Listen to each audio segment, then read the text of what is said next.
සිංහල සහ දමිළ අලුත් අවුරුද්ද උදා වෙන්න තව තියෙන්නේ බොහොම ටික කාලයයි. හැබැයි මෙවර අලුත් අවුරුද්ද ලංකා ඉතිහාසයේ කිසිදා නොවූ විදිහේ පෙරලියකට ලක් වෙන්න යන පුවතක් දැන් වාර්තා වෙනවා. ශ්‍රී ලංකා සංස්කෘතික කටයුතු දෙපාර්තමේන්තුව සිය ඉතිහාසයේ ප්‍රථම වතාවට එළඹෙන සිංහල හා දෙමළ අලුත් අවුරුද්ද වෙනුවෙන් නිල නැකත් සීට්ටුවක් නිකුත් කිරීමෙන් වැළකී සිටීමට තීරණය කර තිබෙනවා. මෙම තීරණයට පදනම් වී ඇත්තේ පසුගිය 2024 වර්ෂයේදී පැන නැගුණු අර්බුදකාරී තත්ත්වයයි.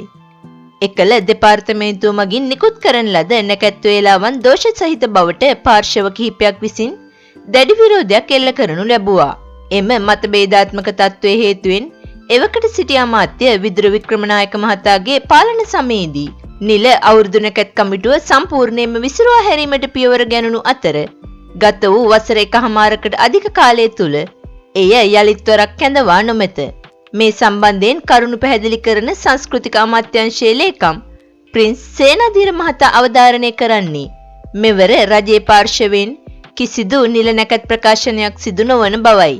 මේ වන විටත් විවිධ කණ්ඩායම් දෙකක් විසින් එකිනෙකට පරස්පර නැකත් සීට්ටු දෙකක් සමාජයට ඉදිරිපත් කර ඇති බැවින් ඉන් තමන්ට අභිමත සහ විශ්වාසවන්ත කුමන හෝ නැකත් මාලාවක් අනුගමනය කරමින් අලුත් අවුරුදු චාරිත්‍ර ඉටු කිරීමට ජනතාවට සම්පූර්ණ නිදහස පවතින බවද ලේකම්වරයා වැඩිදුරටත් පවසා සිටියා.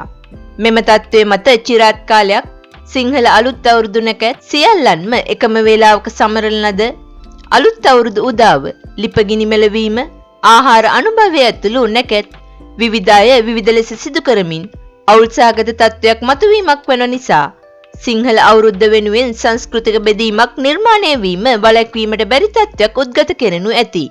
කෙසේ වෙතත් මෙම තීරණය සම්බන්ධයෙන් ප්‍රවීණ ජ්‍යොතිෂ්‍යවේදීන් පිරිසක් සිය දැඩි කනස්සල්ල පළ කර තිබෙනවා. වර්ෂ 1991 වර්ෂයේ සිට අඛණ්ඩව සෑම වසරකම රාජ්‍ය අනුග්‍රහය සහිතව නිල නැකත් පත්‍රිකාවක් ජාතියට ඉදිරිපත් කිරීමට බලධාරීන් කටයුතු කර ඇති බව ඔවුන් සිහිපත් කර සිටිනවා. එබැවින් මෙවර එවැන්නක් නොමැතිවීම හේතුවෙන් සම්ප්‍රදායික චාරිත්‍ර වාරිත්‍ර ඉටු කිරීමේදී සමස්ත ජනතාව අතර දැඩි ව්‍යාකූලත්වයක් නිර්මාණය වනු ඇති බවට අදාළ ජ්‍යොතිෂ්‍යවේදීන් වැඩිදුරටත් පෙන්වා දී තිබුණා.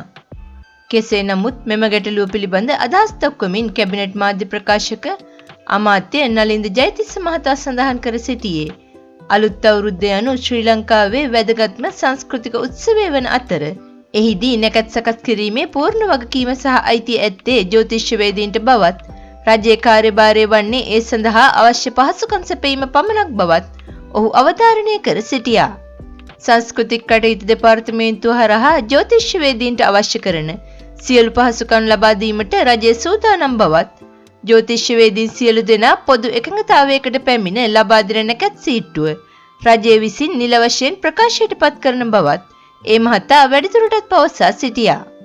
විවිධ පාර්ශවයන් වෙන වෙනම නැකත් ඉදිරිපත් කිරීම නිසා ජනතාව පත්ව ඇති ව්‍යාකූලත්වය නිමා කරමින් ඉතා ඉක්මනින් සියලු දෙනාටම පිළිගත හැකි නැකත් සීට්ටුවක් ලැබෙනු ඇතැයි රජය අපේක්ෂා කරන බවද නලින්ද ජයතිස්ස මහතා වැඩිදුරටත් පවසා සිටියා.